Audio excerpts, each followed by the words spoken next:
سرخط خبرها. وزارت کارهای داخلی گفت در روشن 114 کس دستگیر شدند.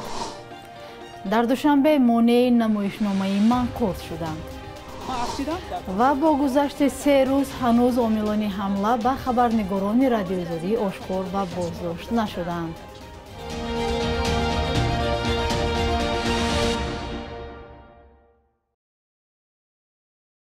سلام بیننده های عزیز، امیدوارم خوبید. به برنامه نوید بامدادی خوش آمدید. امروز 20 می است. برنامه را از آخرین خبرها درباره خروق آغاز میکنیم. وزارت کارهای داخلی تاجیکستان روز 19 می با نشر بیانیه گفت در جریان عملیاتی به قول مقامات ضد تروریستی در ناحیه روشن 114 نفر را دستگیر کردند. وزارت یک روز پیش شماره بازداشت شده ها را در این ناحیه بیش از 70 نفر گفته بود. ساکنان بدخشان میگویند عملیات در روشن برای سرکوب تظاهرات مردمی عادی بود که به نشانه اعتراض از عملکردهای مقامات در شهر خروق شاهراه دوشنبه قلمه را بستند. این راه تاجیکستان را به چین وصل می کند. در بیانیه وزارت که روز 19 می در خبرگزاری دولتی خاور نشر شد آمده است هنگام عملیات 24 اتومات کلاشنیکوف، 5 پولمیوت، 18 پیستولت گوناگون تمغه، 4 ملتق تاز 18، 11 نارنجک دستی F1، 86 کوکتیل مولوتوف، 3 کیلو تراتیل، 15 راسیا و 53 تلفن مصادره گردید. گفته ای که تصدیق اون از منابع مستقل غیر ممکن است. وزارت در این بیانیه علیم شیرزمانوف یکی از پیشوایان مخالفین در خارج، خالباش خالباشوف یکی از فرماندهان سابق نیروهای مرزبانی تاجیکستان و همسر سابق او الفت خانی ممدشایو را راهبران گروه نامیده است که گویا در بدخشان ناامنی را به راه انداختند. علیم شیرزمانوف و الفت خانی ممدشایو این ادعا را رد کرده گفتند هیچ نقش در تظاهرات ندارند. مقامات میگویند روز 18 می در جریان عملیات در ناحیه روشن 8 ساکن محلی کشته شد، اما ساکنان روز 19 می درباره گرفتن 21 جسد خبر دادند. مهمان بختی شاعر و درامنویس و رئیس سابق اتحاد نویسندگان تاجیکستان در 81 سالگی درگذشت. سرور بختی پسر شاعر در این باره روز 19 می در فیسبوک خبر داد. علت مرگ او گفتن نشده است. مهمان بختی سالهای گوناگون در تلویزیون تاجیکستان، تاجیک تلفیلم و تئاتر لاهوتی کار کرده از سال 2003 تا 2015 رئیس اتفاق نویسندگان بود. سالهای 1995 2000 وکیل پارلمان و از سال 2005 تا 2010 عضو مجلس ملی بود. قصه های آه سبوک، خوبان، 3 ساعت دهشتبار، کتاب شعرهای پیغام بهار، خیال شیرین و مجموعه نمایشنامه های اه جوانی جوانی، آهنگ خیال و دیگران را نوشته است. نمایشنامه های فردوسی، شاه اسماعیل سامانی و طلسم سیحون نیز حاصل زحمت های اوست.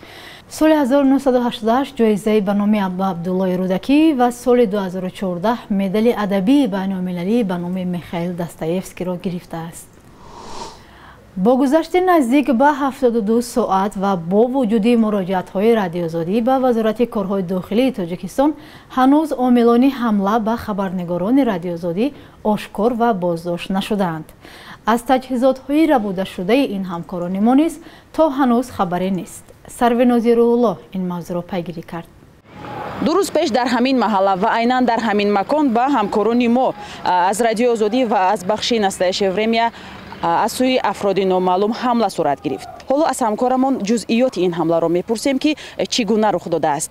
ملاجع بگوید که آن روز در این مکان چی حادثه رخ داد؟ بله، تشکر سروناز. 2 روز پیش ما تقریبا همین ساعت‌های بعد ساعت 14 بود آمدیم و نقلیات رو در اینجا گذاشتیم و برای احتیاط خانه الفت خانم ممدشایو دورتر، کمی دورتر از اینجا است، 200 متر دورتر ماشین رو در اینجا گذاشتیم، رفتیم صحبت رو انجام دادیم، با تلفن ثبت کردیم، از اونجا برگشته آمدیم. همین که آمده اینجا ماشین در ماشین باز کردیم، من کاستوم خود را و شتاتیو در کرسی قفا گذاشتم. همین حالت از اون طرف 2 نفر مرد حضور با 60 دویده آمدن. اول من گفتم تلفنات من گفتم شما کی هستی خودتون معرفی کنید. دیگه من یکتاشون تله داد، من افتیدم در کرسی قفا، خودش از کرسی پیش گذشت و من دو سه مش زد.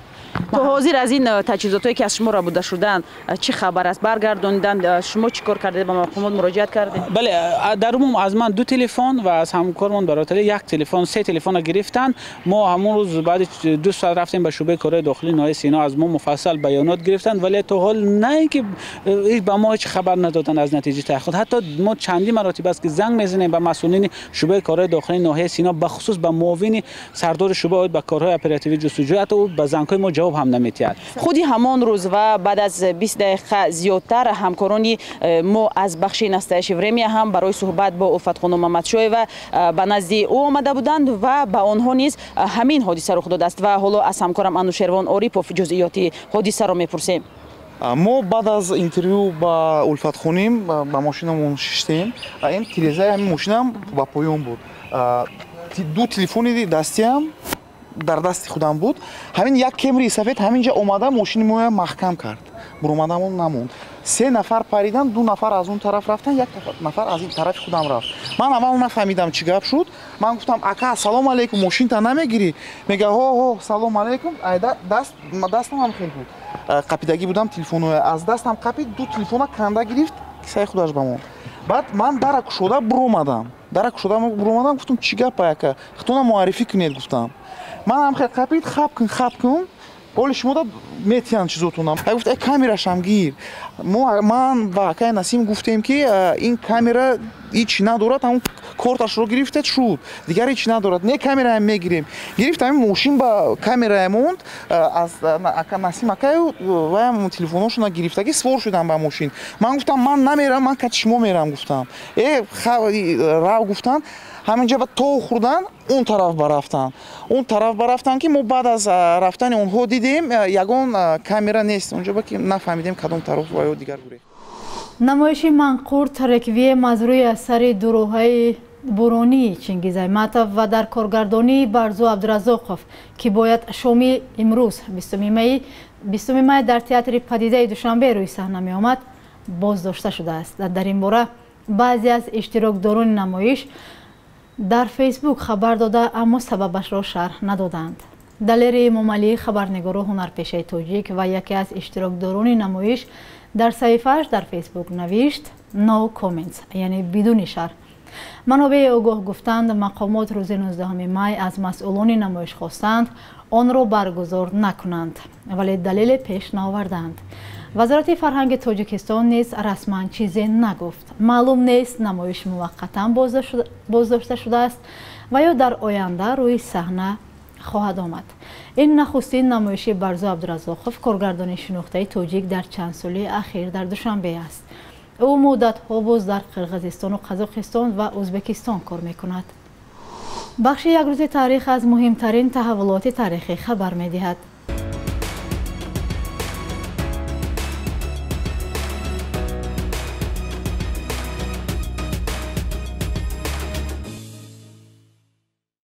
می سال 2020 وزارت کارهای داخلی تاجیکستان گفت اعتراض کارگران چینی شرکت صنعت کوهی تاجیکستان و چین واقع در شهرک زرنیسار که آلتین تابکنی پیشینه می باشد خاموش کرده شد. آن روز حدود 60 کارگر چینی شرکت به نشانه اعتراض به خاطر دریافت معاش و هم از بسته شدن راه به سبب پاندمی کرونا ویروس کارشکنی کردند.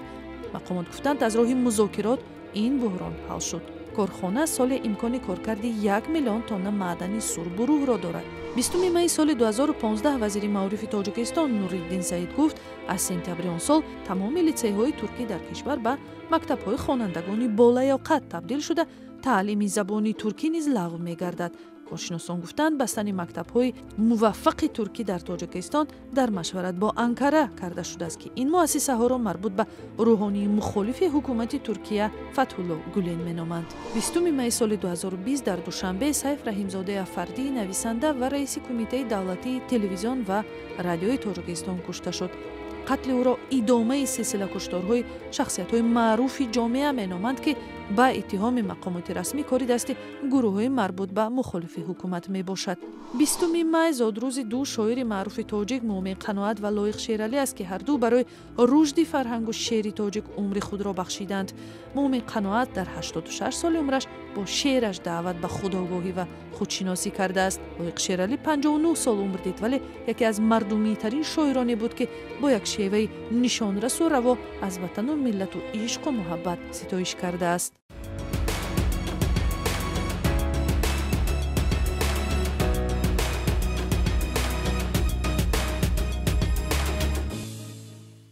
бонки миллӣ қурби асъори хориҷиро барои имрӯз 20 май чунин таъин кардааст.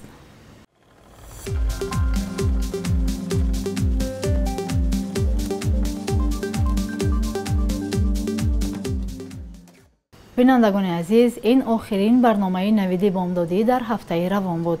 бароятон истироҳати хуб орзумандем. то барномаи баъдӣ худо нигаҳбонатон.